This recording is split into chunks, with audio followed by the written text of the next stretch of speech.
Hello friends, welcome to my channel. आज आपका हमारे चैनल में फिर से स्वागत है। तो फ्रेंड्स, उम्मीद है आप सब अच्छे होंगे। आज हम करेंगे केमिस्ट्री में नेचुरल रिसोर्सेज। नेचुरल रिसोर्सेज करने से पहले आप सभी से रिक्वेस्ट है कि आप हमारी वीडियो को लाइक कर दीजिए, ज़्यादा से ज़्यादा शेयर करें और कमेंट करें। और अगर आप में से कोई हमारा फ्रेंड नया बना है तो प्लीज़ चैनल को सब्सक्राइब करना ना भूलें और बेल आइकन पर भी ज़रूर प्रेस करें। लेटेस्ट वीडियो आपके फ़ोन पर आती रहेंगी। तो चलिए वीडियो शुरू करते हैं। देखिए, चैप्टर है आपका नेचुरल रिसोर्सेज। नेचुरल प्राकृतिक होता है, रिसोर्सेज आप समझते हैं स्रोत, यानी कि प्राकृतिक के द्वारा जो हमें स्रोत मिलते हैं वो क्या क्या होते हैं। सबसे पहले हम बात करेंगे इंट्रोडक्शन की। तो इंट्रोडक्शन में अगर हम देखें तो natural resources are things that are found in nature. आप समझ रहे हैं, नेचुरल की बात की तो वो हमें नेचर से ही मिलेंगे। एंड यूजफुल टू मैन, और लोगों के लिए जो उपयोगी है या हम जो यूज़ करते हैं वो नेचुरल रिसोर्सेज क्या क्या होते हैं। आज हम इंट्रोडक्शन बताएंगे। सबसे पहले तो ये तो आप समझते हैं, air, water, soil, forest, energy, minerals, oil, petroleum, ये सब हमारे क्या होते हैं, एक नेचुरल रिसोर्सेज होते हैं। पर ये है क्या, हम इसके बारे में देखते हैं। To qualify as a natural resource a substance must satisfy the following condition. हमने कुछ कंडीशन बताई हैं, उनके द्वारा हम आपको सेटिस्फाई कराएंगे कि एक नेचुरल रिसोर्सेज होता क्या है। What is a natural resources. तो फर्स्ट पॉइंट है आपका, it should be available in plant. वो होना चाहिए क्या, अवेलेबल होना चाहिए वो प्लांट में। सेकंड है, it should be with in easy reach. इसका क्या मतलब हुआ कि वो आसानी से हर जगह पहुंचना चाहिए, ज़रूरी है ये। इट शुड बी हेल्पफुल, वो हेल्पफुल होना चाहिए in fulfilling the various requirement of man. Man की जो रिक्वायरमेंट होती है उस तरीके की हेल्प करने वाला वो पूरी तरीके से होना चाहिए। एंड मेंटेनिंग द एनवायरमेंट अराउंडिंग, और मेंटेन करना होगा उसकी जो एनवायरमेंट है हमारे चारों ओर। आप समझ गए, तो वो एक नेचुरल रिसोर्सेज में काउंट होगा। एग्जाम्पल के तौर पर अगर हम देखें, air, water, soil, forest, energy and minerals, ये सब हमारे ऑयल, पेट्रोलियम वगैरह, ये सब हमारे नेचुरल रिसोर्सेज में काउंट होते हैं। तो चलिए अगला टॉपिक देखते हैं, एनवायरमेंट। अब बात करें एनवायरमेंट की तो देखिए, फर्स्ट होता है एटमॉस्फेयर। एटमॉस्फेयर क्या होता है, वैसे तो एनवायरमेंट का मीन्स सराउंडिंग्स बोल सकते हैं हम कंपोनेंट में। एटमॉस्फेयर की बात करें, the envelope of gas is extended to a height of about 1600 kilometre. आप समझ रहे हैं कि गैसेस की अगर बात करें तो height 1600 kilometre from the surface of the अर्थ से, तो वो हमारा एटमॉस्फेयर कहलाती है। सेकंड है आपका hydrosphere, the part of the environment which contain water. जो पार्ट वाटर का होता है in all its various form is called the hydrosphere. कैसा होता है ये, लिक्विड फॉर्म में होता है, the part of the environmental, तो वो हमारा कहलाता है हाइड्रोस्फीयर। थर्ड की बात करें, lithosphere, the earth outer surface, जो बाहरी हिस्सा है पृथ्वी का, सतह है जो बाहरी, वो हमारी कहलाती है lithosphere. It is called the solid component of the अर्थ। क्या है ये, एक सॉलिड फॉर्म में होता है, सॉलिड फॉर्म कंपोनेंट होता है ये जो लिथोस्फीयर है।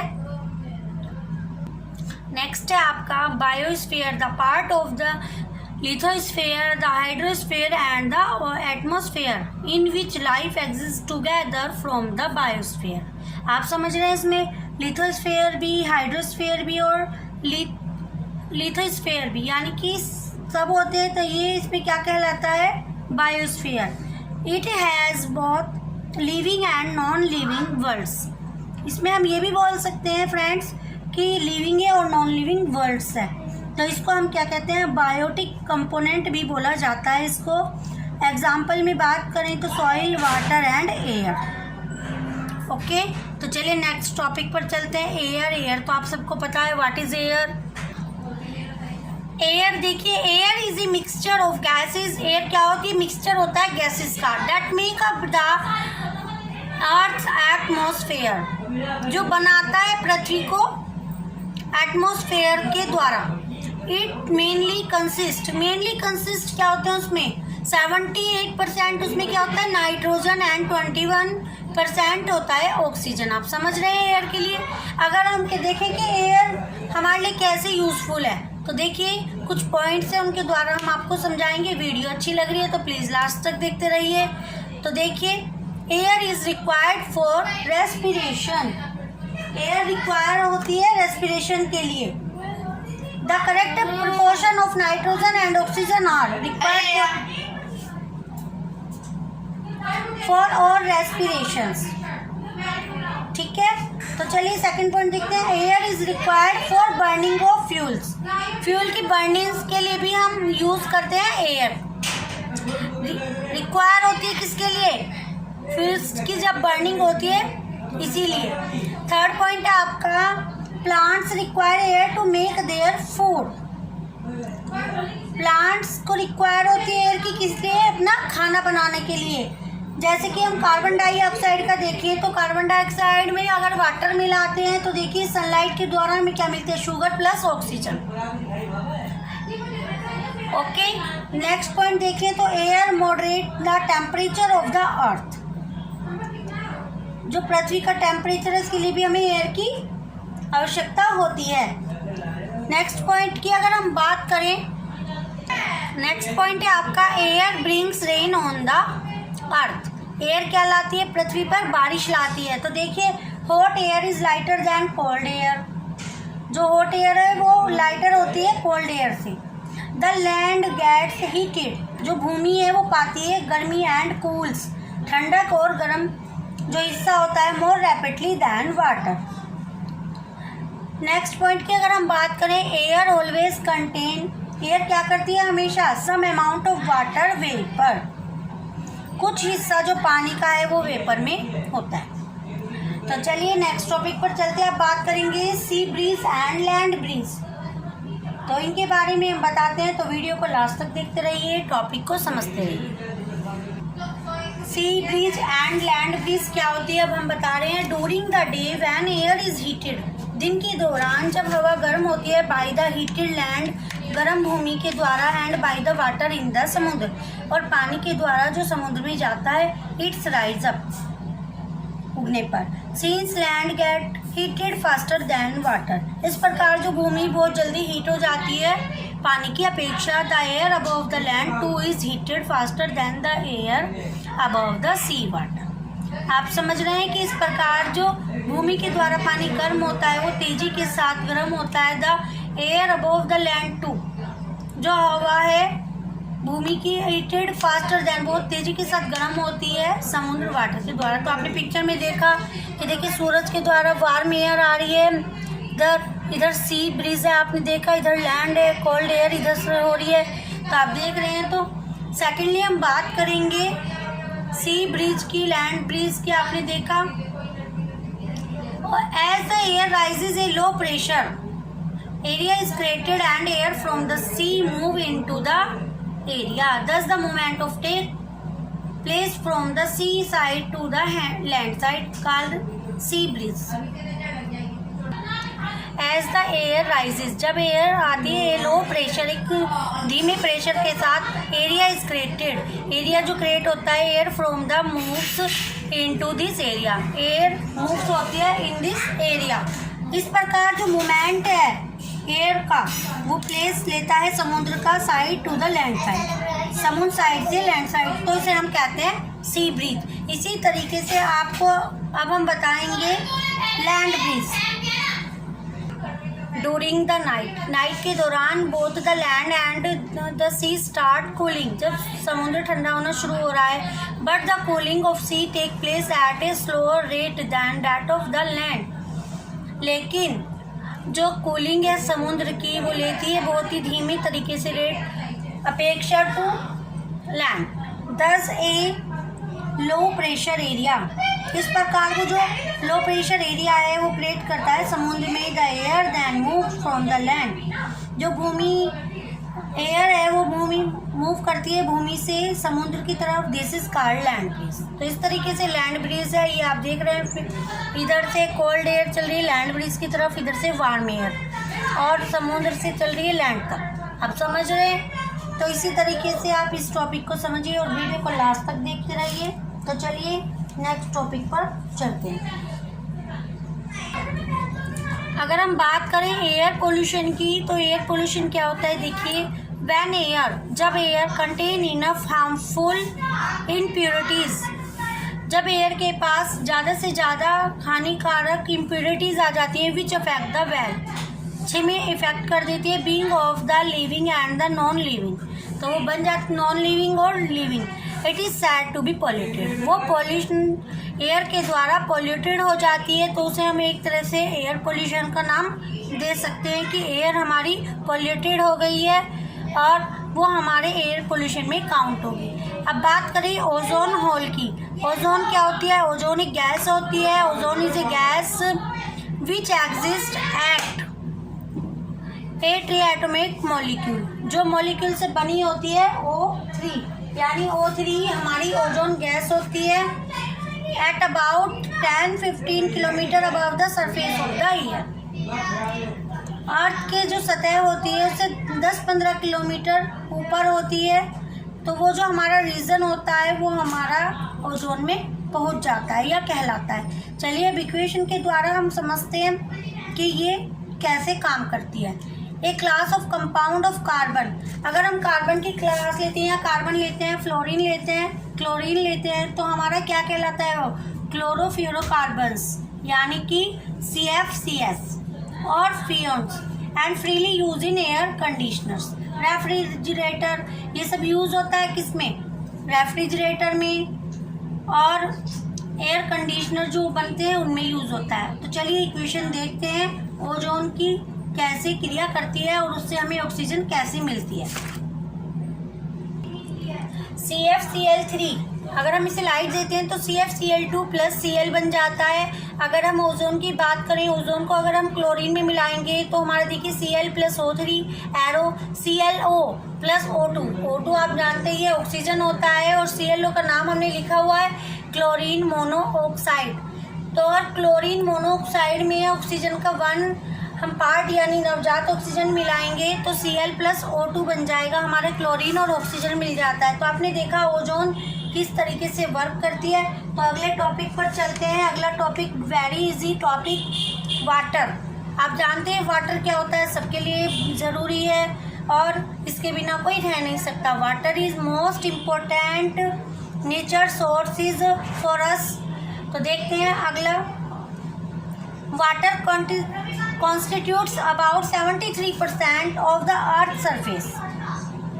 क्या होता है? 73% होता है अर्थ सरफेस के द्वारा, एंड इन प्रेजेंट होता है ओशियन में, रिवर्स में, लेक्स में, पॉन्ड्स में। It is an important constituent of the atmosphere. तो देखिए अगर हम बात करें source of water in nature, कौन कौन से सोर्सेज हैं नेचर से जो मिलता है हमें वाटर में? फर्स्ट है हमारा रेन वाटर, बारिश का जो पानी होता है। Second surface water.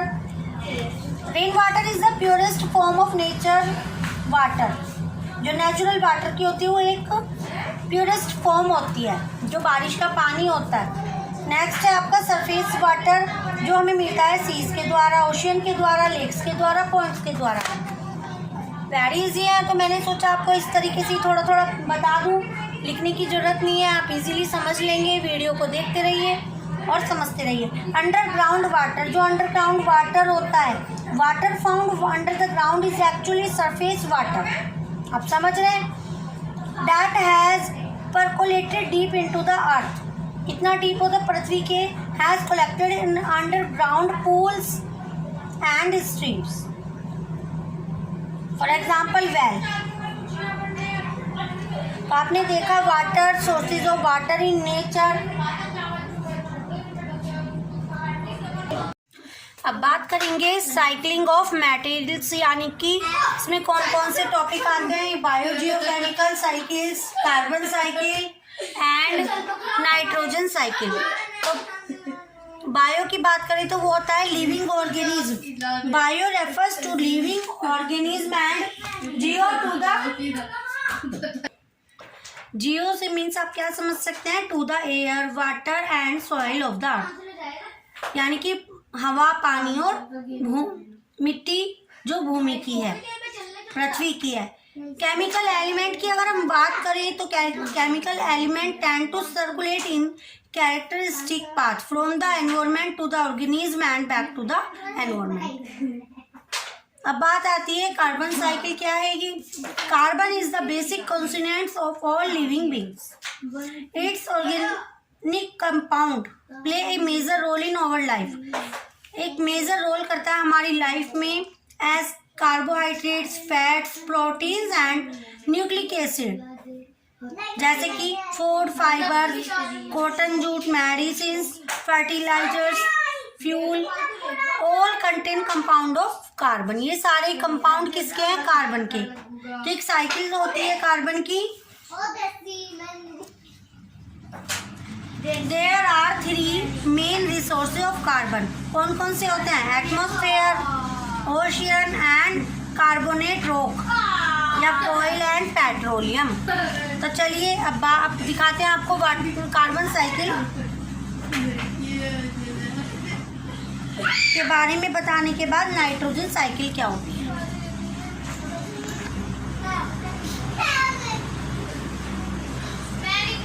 Nitrogen comprises 78 to 79% of the earth atmosphere and nitrogen is also present. Nitrogen DNA, RNA और विटामिन्स में भी प्रेजेंट होती है, यूरिया एंड एल्कोलाइड्स। अब बात करें नाइट्रोजन फिक्सेशन की, क्या होता है, the process of converting free nitrogen of the atmosphere into compound of nitrogen is called nitrogen fixation. Convert करने का फ्री नाइट्रोजन में एटमॉस्फेयर के द्वारा into compound of nitrogen, nitrogen के कंपाउंड में कन्वर्ट करना ही एटमॉस्फेयर के द्वारा इज कॉल्ड नाइट्रोजन फिक्सेशन। इसमें 3 टॉपिक होते हैं नाइट्रोजन फिक्सेशन में। फर्स्ट है आपका atmospheric fixation, second biological fixation and third है इंडस्ट्रियल फिक्सेशन। तो एटमॉस्फेरिक फिक्सेशन की अगर हम बात करें तो इक्वेशंस हैं, उनके द्वारा हम आपको समझा सकते हैं। N2 + O2 arrow 2NO। Nitrogen को अगर हम ऑक्सीजन में मिलाते हैं तो नाइट्रस ऑक्साइड मिल जाता है, एंड नाइट्रोस ऑक्साइड की अगर हम ऑक्सीजन के साथ कंपेयर करें या रिएक्शन करें तो हमें 2NO2 मिलती है। तो चलिए अगला टॉपिक देखते हैं। सेकंड टॉपिक होता है इसमें बायोलॉजिकल फिक्सेशन एंड थर्ड होता है इंडस्ट्रियल फिक्सेशन। अगर हम बात करें ऑक्सीजन साइकिल, आप देख रहे हैं कि स्ट्रक्चर ड्रॉ हुई है। फर्स्ट में देखिए एटमॉस्फेयर ऑक्सीजन यानी O2, कार्बन डाइऑक्साइड फोटोसिंथेटिक के द्वारा जब भी चल रही है तो रेस्पिरेशन होने के बाद ये कार्बन डाइऑक्साइड और जल इसमें दिखाया गया। तो ये एक ऑक्सीजन साइकिल है। Thanks for watching my video. मिलते हैं अगली वीडियो में।